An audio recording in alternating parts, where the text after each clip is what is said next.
The familiar rhythm of Heartland ranch life hummed under the vast Alberta sky, a comforting constant that belied the undercurrent of anticipation, a feeling subtle yet persistent, like the whisper of wind through the pine. Amy moved with practiced grace in the round pen, her focus on a young, nervous mare, the sun warming her face. Nearby, Lindy, growing taller and more inquisitive with each passing season, groomed her pony, occasionally glancing towards her mother, questions about the past sometimes surfacing in her bright eyes. Amy found herself thinking of Ty, a familiar ache mixed with acceptance, a state she'd lived in for 5 long years.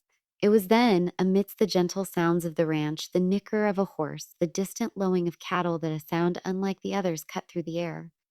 A voice. Impossibly familiar, Amy froze, every muscle tensing. The mare mirrored her stillness, sensing the shift. Slowly, almost afraid of what she might see, Amy turned. Her gaze swept across the familiar landscape, landing on a figure standing near the tree line by the drive. Too far to make out clearly, yet the posture, the way he stood, resonated deep within her memory. The world seemed to hold its breath. Amy took a hesitant step, then another, her boots scuffing the dusty ground.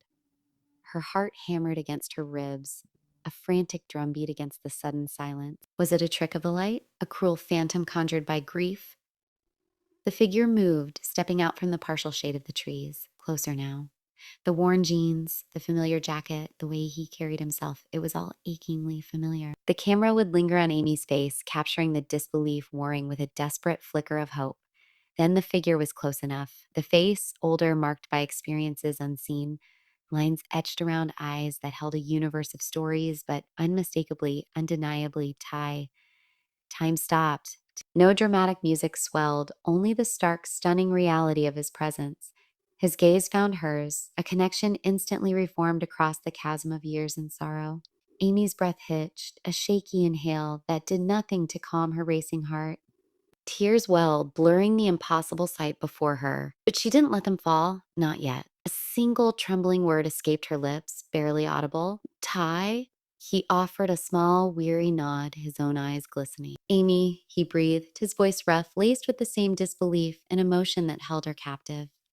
The fragile dam of Amy's composure finally broke. A sob escaped, followed by another, tears streaming freely down her cheek. It wasn't just relief. It was the release of 5 years of solitary grieving, of raising their daughter alone, of navigating life without her anger. She didn't run. She stumbled forward, her legs unsteady, reaching out a trembling hand, not just to touch him, but to confirm the impossible solidity of his presence. Her fingers brushed his arm, then his cheek. Real. He was real. With a choked cry, she fell into his embrace, burying her face against his chest, clinging to him as if the world itself might tear him away again. Ty held her tightly, his own control shattering, his arms wrapping around her with a strength born of loss and reunion. They stood locked together, oblivious to the world around them, swaying slightly in the middle of the yard. It wasn't just a hug. It was 2 broken halves finding their way back together, the silent reunion speaking volumes more than words ever could. Amy cried for the last time, for the lonely nights, for every milestone Lindy reached without her father, and for the sudden, overwhelming miracle of his return. He was here. Against all odds, he was home. Later, a sense of surreal calm settled as Amy led Ty towards the familiar ranch house, his hand tentatively finding hers. Lindy was inside, drawing at the kitchen table. Amy paused at the door, her heart aching with a mixture of joy and trepidation. How could she explain the impossible? How could she prepare her daughter for this moment? Ty waited just outside the doorway, his own gaze fixed on the small figure inside, its expression a complex tapestry of love, fear, and longing. Amy took a deep breath and stepped inside. Lindy, honey, she began, her voice softer than usual. There's someone very special here, someone I want you to meet. Lindy looked up, her crayon hovering over the paper, curiosity piqued.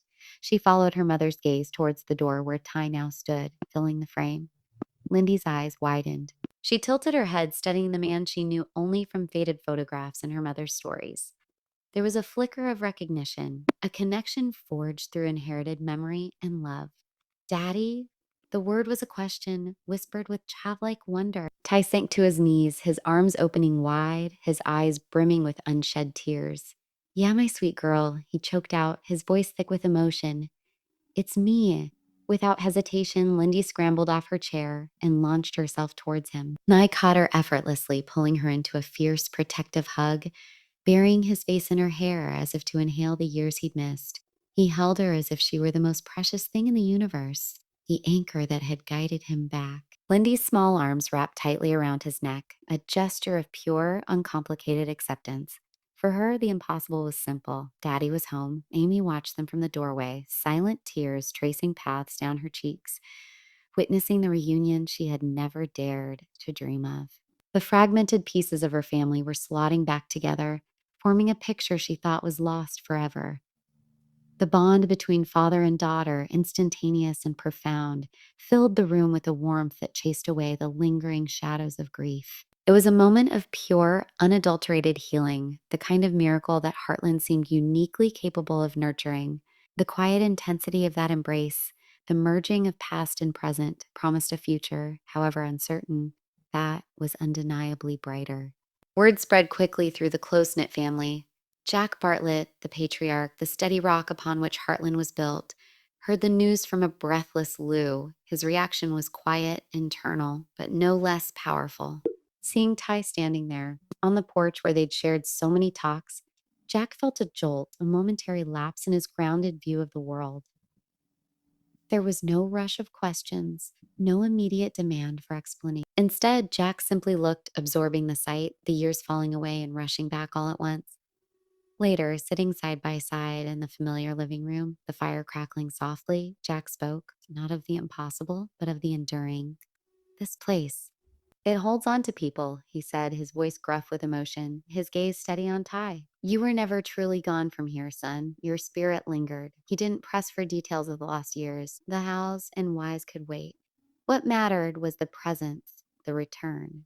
Jack offered a quiet acceptance, a validation that transcended understanding. It was a grandfather's welcome, a testament to the unshakable bonds of family, offering Ty not judgment, but belonging. In Jack's quiet strength, Ty found a familiar anchor in the storm of his return. Lou's arrival was fraught with a different kind of tension. Her protective instincts, honed by years of managing crises and holding the family together after Ty's presumed death, were on high alert. Seeing Ty alive sent a shockwave through her, immediately followed by a fierce concern for Amy and Lindy. Could they handle this? Was it real? Was it safe to hope again? She confronted Ty not with anger, but with the raw pain of the sister-in-law who had watched Amy crumble and Lindy grow up fatherless. Do you have any idea? She asked, her voice trembling slightly, the weight of the past heavy in her tone. What your absence did to them, to all of us?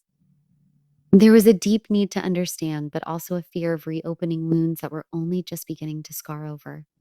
She remembered the laughter, the shared meals, the man Ty had become. As Ty met her gaze, not with excuses, but with quiet regret and vulnerability, Lou saw the same man she had considered family. Slowly, cautiously, the fierce protectiveness began to soften, making way for a fragile hope. It wasn't forgiveness, not yet, but it was the beginning of acceptance, a recognition that this second chance, however unbelievable, might be real. Georgie now, a young woman shaped by her own share of loss and resilience, reacted with a quiet maturity that spoke volumes. When she saw Ty, the initial shock quickly gave way to a profound, tearful stillness. He had been more than Amy's husband. He had been a mentor, someone who understood her connection to horses and believed in her potential. That bond had never truly broken. Instead of questions or disbelief, Georgie simply stepped forward and hugged him tightly, a gesture of pure, uncomplicated welcome. I knew it, she whispered, more to herself than to him. I always felt like miracles were possible here. Later, talking with Amy, Georgie offered a perspective wise beyond her years.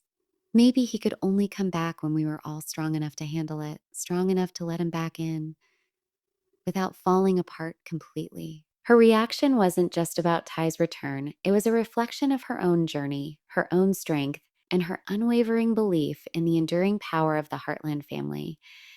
Tim Fleming's reaction was predictably explosive, yet deeply emotional. Hearing the news, he stormed onto the ranch, his gruff exterior barely concealing the turmoil within. Seeing Ty confirmed the unbelievable. So it's true, Tim stated, his voice tight.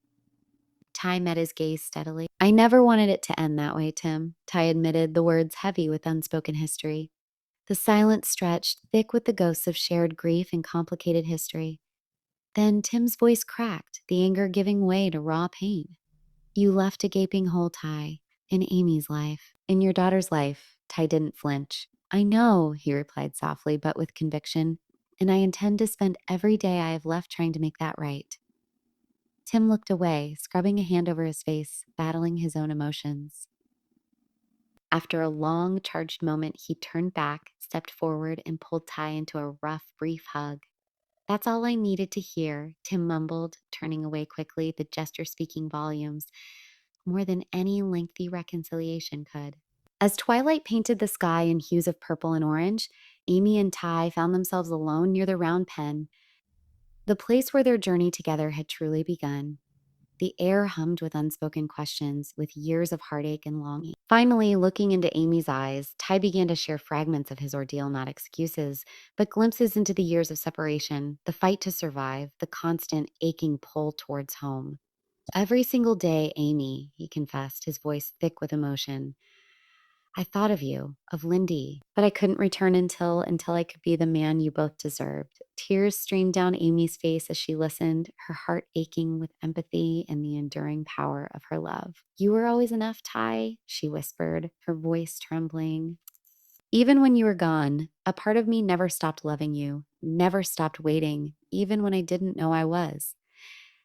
They talked about Lindy, about the small moments he'd missed and the incredible person she was becoming. The question hung in the air. Why now? Because, Ty said, meeting her gaze, his own raw and vulnerable, I couldn't live another day without knowing if there was still a place for me here. I'm still yours, Amy, if you'll still have me. Amy stepped closer, placing her palm flat against his chest, feeling the steady beat beneath her hand, the rhythm she thought was lost forever. I don't know how this works, she admitted softly.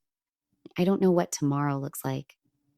But I know I want you in it. Their embrace under the emerging stars wasn't just a reunion.